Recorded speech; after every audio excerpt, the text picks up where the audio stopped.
your mailbox and it's, well, paper everywhere. Oh, yeah. Here in Australia, every couple of months, these massive supermarket catalogs land. And during elections, forget it, just a constant stream of political flyers. You glance at them for maybe, a minute before they head straight for the recycling, or maybe, let's be honest, sometimes the bin. Right. It really makes you wonder about all the trees and the energy that go into something with such a short life. It's kind of staggering when you think about the sheer volume, isn't it? This seemingly small thing distributing paper promotions, it actually creates significant strain on our environment. Yeah. Every single one of those flyers, like you said, represents a part of a tree. And when you multiply that, well, it adds up. It contributes to deforestation, which has these huge, far-reaching consequences for, our planet's ecosystem. Absolutely. So reducing this paper waste is really a direct and meaningful way to lessen our impact. And it feels like the timing is right, doesn't it? So many of us are thinking more about our footprint. You see it with the move away from plastic bags, single-use plastics. Definitely. There's a growing awareness. So it feels like there's a real opportunity here to find greener ways of doing, all sorts of things. And that's exactly what we're exploring today. A really promising potential alternative to all that paper-based promotion. It's interesting, though, because some of the initial thoughts on digital replacements, they looked good on paper, so to speak, but hit some pretty big financial walls. Like what? Well, ideas like thin, flexible electronic displays, or maybe those e-ink screens, like on e-readers, they'd certainly get rid of the paper waste. Okay. But making them at the scale you'd need for mass advertising, still incredibly expensive. We're talking hundreds, maybe even thousands of dollars for something the size of an A4 sheet. Wow. Compared to pennies for paper. Exactly. Pennies, maybe like 0.1 RMB per sheet, roughly. Yeah. So widespread adoption in the near term just wasn't, practical. All right, not feasible yet. So the focus shifted, and that's where near-field communication, or NFC, comes in. Now, this isn't some, sci-fi tech from the future. Most of us carry it around every single day. It's built into the vast majority of smartphones. That's the key, isn't it? Availability. Exactly.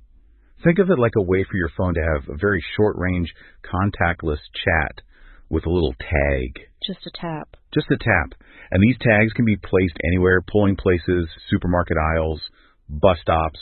And when you tap your phone, bang, the promotional info pops right up on your screen. And what makes NFC so compelling, really, is that accessibility. Like you said, so many people already have the tech in their pocket. No extra hurdles. Right. It avoids needing costly new display tech and uses infrastructure that's, already there. And that's the core of our discussion today. To really understand the potential, the advantages of using NFC as a truly eco-friendly promotional tool, helping us be maybe a bit more mindful of our planet's resources. Okay, so let's dive into the specifics of this NFC idea. Starting with the big one, the environmental benefits. Because that's what really grabs your attention first, right? The sheer amount of paper we could just stop using. Indeed. The most immediate and I think significant environmental plus is that direct cut in paper consumption. Yeah. By moving away from paper flyers, catalogs, all that stuff, we directly decrease the demand for logging. And that's just essential for protecting our forests. And forests aren't just pretty, are they?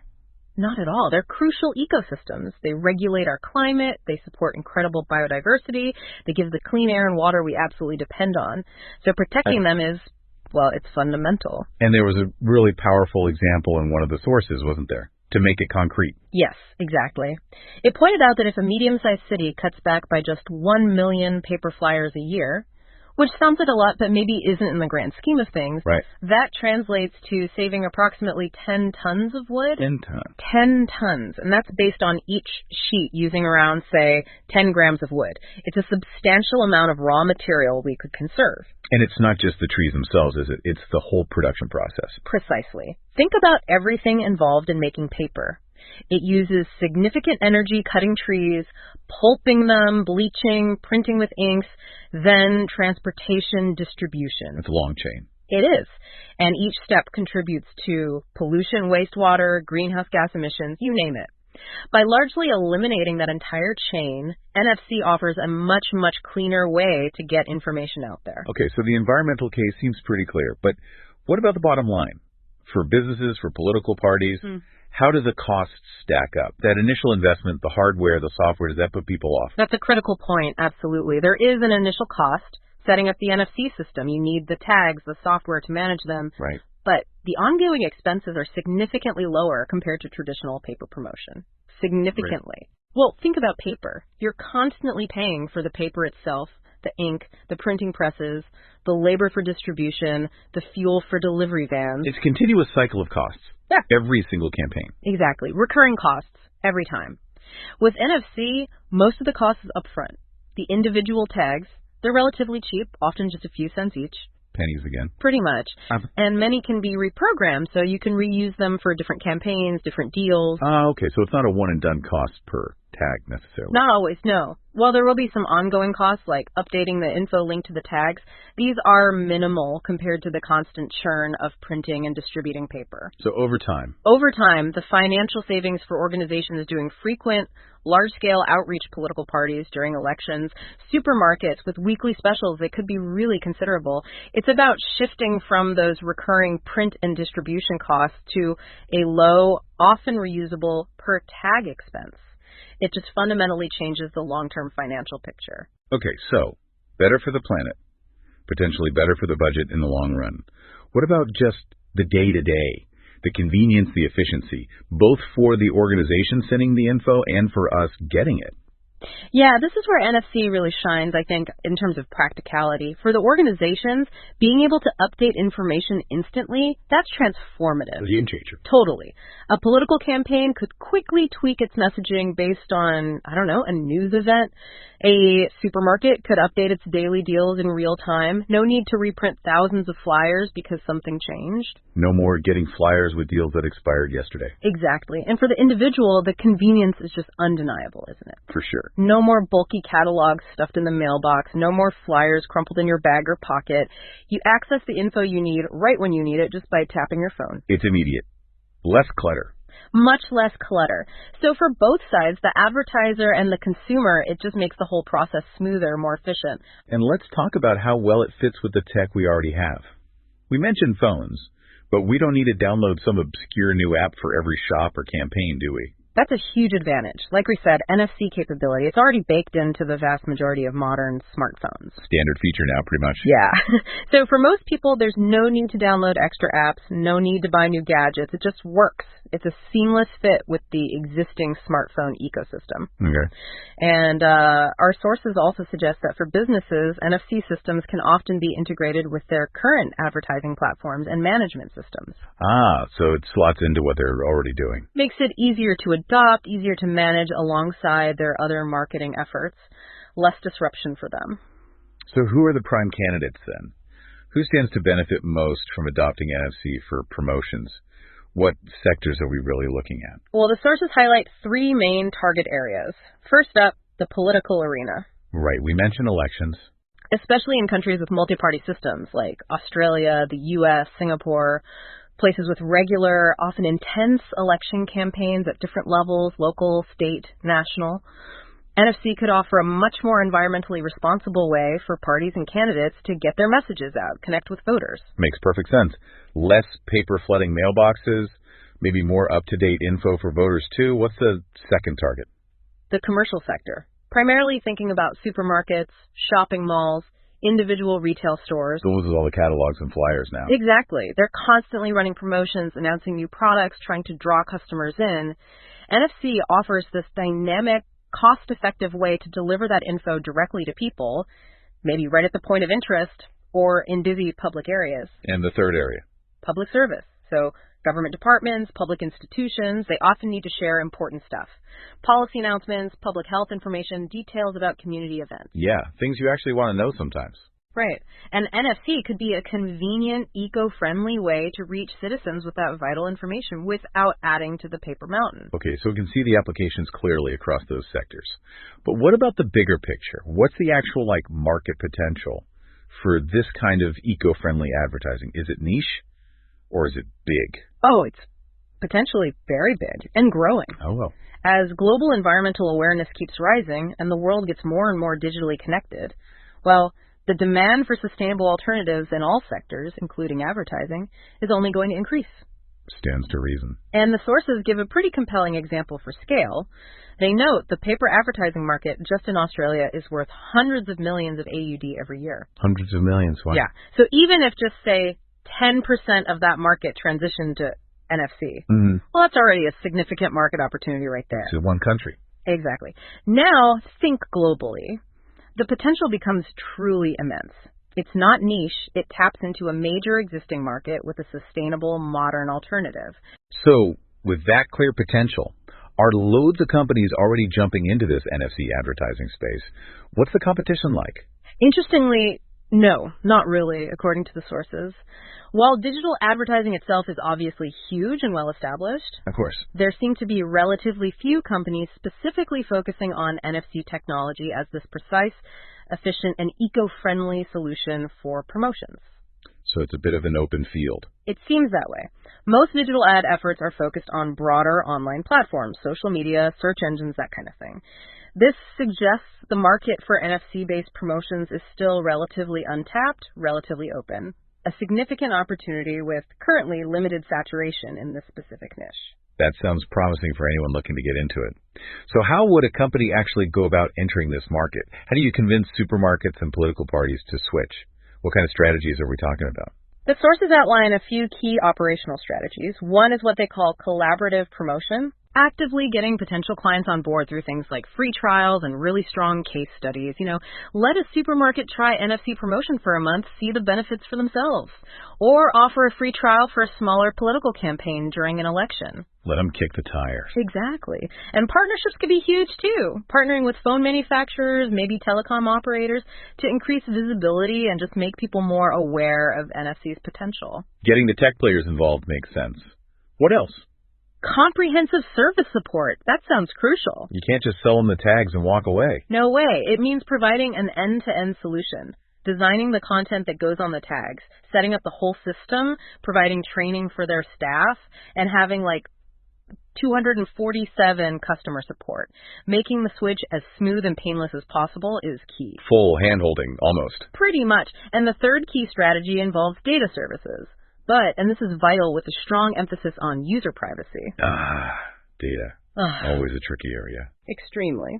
But the idea is, by collecting and analyzing anonymized data, anonymized on how people interact with the tags, what info they access, when, where, businesses can get really valuable insight. To see what's working. Yeah, to see what's working, optimize their campaigns, make them more effective, but always, always within legal frameworks and with privacy absolutely paramount. That privacy point is critical, especially, as you say, when you get into things like political campaigns. The sources specifically addressed concerns around elections, didn't they? To build trust. What were those points? Absolutely. And this is crucial for adoption in such a sensitive area. Given the potential worries, the sources outline some really important strategies. One key one is technological independence, or autonomy. What does that mean in practice?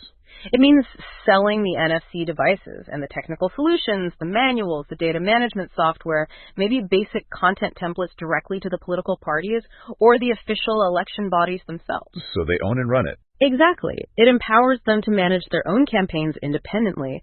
They have full control over creating, storing, and distributing their own content. The tech provider offers support, sure, but explicitly doesn't get involved in the content side. Keeps things clean. Separates the tech from the message. Precisely. It's about giving them control of their own system to build that trust. Okay, that sounds like a vital step. What else? Data security naturally is paramount.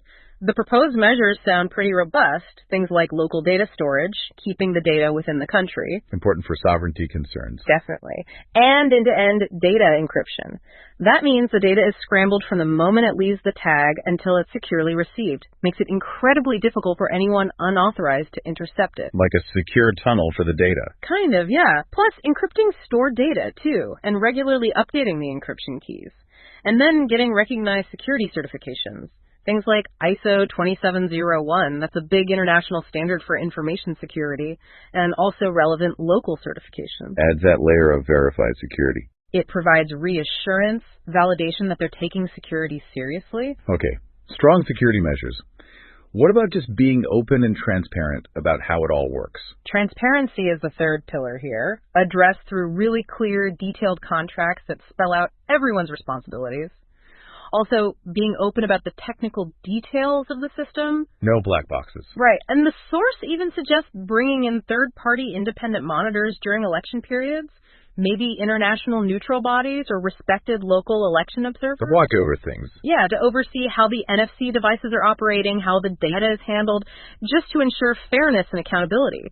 These safeguards seem really vital to overcome skepticism and ensure this tech is used responsibly, especially in politics. Now, shifting gears slightly, one thing that really struck me as quite forward-thinking maybe was the idea of supporting traditional industries like printing companies during this shift. How did the source suggest handling that? That could be quite disruptive otherwise. Yeah, that's a really thoughtful element, isn't it? It shows a consideration for the kind of wider ecosystem, recognizing that a big move to NFC could negatively impact the traditional printing industry. Jobs, businesses. Exactly. So the plan includes setting aside a significant chunk, they suggested 20 to 30% of early profits specifically to support these printing companies. How would that support work? Various ways. Maybe revenue sharing on certain NFC-related projects, offering technical training to help their workforce adapt to the new landscape. Reskilling, essentially. Yes. The goal is to help them transition into new roles. Maybe they could get involved in NFC tag design or data processing related to the campaigns. Helping them evolve rather than just being left behind, it feels much more collaborative. That's a much smarter, more sustainable way to think about technological change, isn't it? Not just disruption, but managed transition. Absolutely. And the plan also talks about a specific transition period, maybe 3 to 5 years. Giving time to adapt. Right. During that time, provide ongoing support workshops, tech exchanges for the printing companies, and at the same time, gradually increase the market share of NFC solutions, maybe using incentives or subsidies for those who adopt the new tech. It's a phased approach, aiming for a smoother landing and minimizing the negative fallout for the traditional sector. Shows a real commitment to a sort of just transition.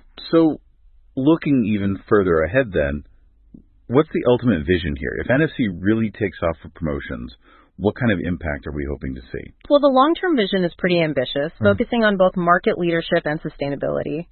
The aspiration is to become a leading global provider of these eco-friendly promotional solutions. Dominating the market. Aiming for significant market share. Yeah, the source mentioned over 50%. And hoping for NFC to become essentially an industry standard for this kind of communication. The default way it's done. That seems to be the goal. And ultimately, it's about achieving that dual benefit. Generating economic returns, sure, but also making a really substantial positive impact on global environmental protection, helping ensure sustainability for future generations by dramatically cutting paper waste. It's about contributing to a healthier planet for everyone. Okay, let's try and wrap this up. After this deep dive, what's the core takeaway? What should people remember about using NFC for promotional materials? I think the core takeaway is that NFC technology isn't just some futuristic idea. It's a genuinely viable and actually remarkably beneficial alternative to the, let's face it, environmentally damaging habit of using traditional paper promotions. Viable and beneficial. Yes. It offers this compelling mix. Clear environmental wins through saving paper and resources, real economic benefits with long-term cost savings, and practical pluses in convenience and efficiency, both for the senders and receivers of information. So it ticks a lot of boxes. It really does. This shift has genuine potential to save vast amounts of resources and seriously reduce our collective environmental footprint. It really does make you think differently about that stack of flyers by the door, doesn't it? All that paper, often glanced at and then discarded. What if we could significantly cut that waste, move towards digital, sustainable solutions like NFC? I feel like it could make a tangible difference for the planet, for future generations. And that brings us nicely to a final thought, perhaps, for you, the listener, to consider. How might the widespread adoption of tech like NFC reshape not just advertising, but maybe our broader relationship with physical resources? How we consume information in the future? What other areas of life could potentially benefit from this kind of mindful transition, moving from physical objects to digital interactions, allowing us hopefully to tread just a little more lightly on our planet?